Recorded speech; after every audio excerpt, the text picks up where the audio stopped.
후원금 유용 의혹이 불거진 정의기억연대가 예정대로 수요 집회를 열었습니다. 평화의 소녀상을 사이에 두고 보수단체 반대 집회도 열렸는데 다행히 충돌은 없었습니다.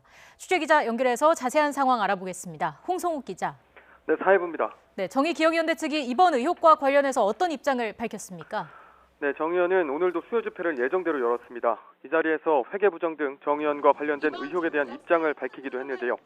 이나영 정의연 이사장은 먼저 보수단체들의 무차별 공격에 이은 검찰의 압수수색으로 지난 한 주 고통과 좌절의 시간을 보냈다고 말했습니다.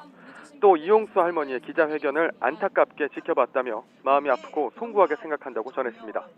그러면서 이용수 할머니에 대한 비난을 자제해달라며 그동안의 수요 집회를 비롯한 위안부 피해 운동의 의미와 가치를 훼손하는 것이라고 전했습니다.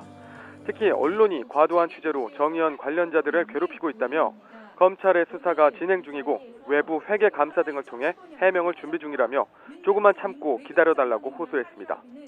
이런 가운데 정의연이 1,400회 넘게 열어온 수요 집회는 집회 장소에 한 보수단체가 먼저 집회 신고를 해 다음 달 말 자리를 옮겨야 하는 상황에 놓였습니다. 오늘 집회에는 보수단체도 맞불 집회를 열었지만 다행히 충돌은 없었습니다. 네, 지금 정의연과 관련된 검찰 수사는 어떻게 진행되고 있습니까? 네, 검찰은 지난 20일과 21일 정의연 관련 주요 시설에 대한 압수수색을 마쳤습니다. 이어 지난 24일 정의연 회계 담당자를 참고인 신분으로 소환 조사했는데요.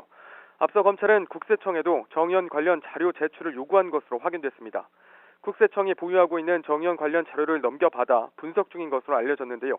이런 가운데 이번 사건의 핵심 당사자이기도 한 윤미향 당선인에 대한 검찰 소환 여부에도 관심이 쏠리고 있습니다.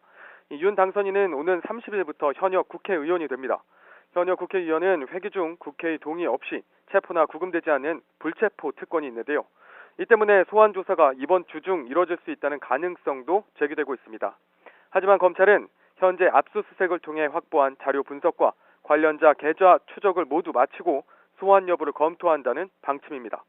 검찰은 윤 당선인이 현역 국회의원 신분으로 회기 중 불체포 특권을 갖게 되더라도 진행 중인 수사에는 큰 영향을 주지 않는다는 입장입니다. 이 때문에 윤 당선인의 검찰 소환 조사가 당장 이번 주 내에 매우 급하게 이뤄질 것으로 보이지는 않습니다. 지금까지 사회부에서 YTN 홍서욱입니다.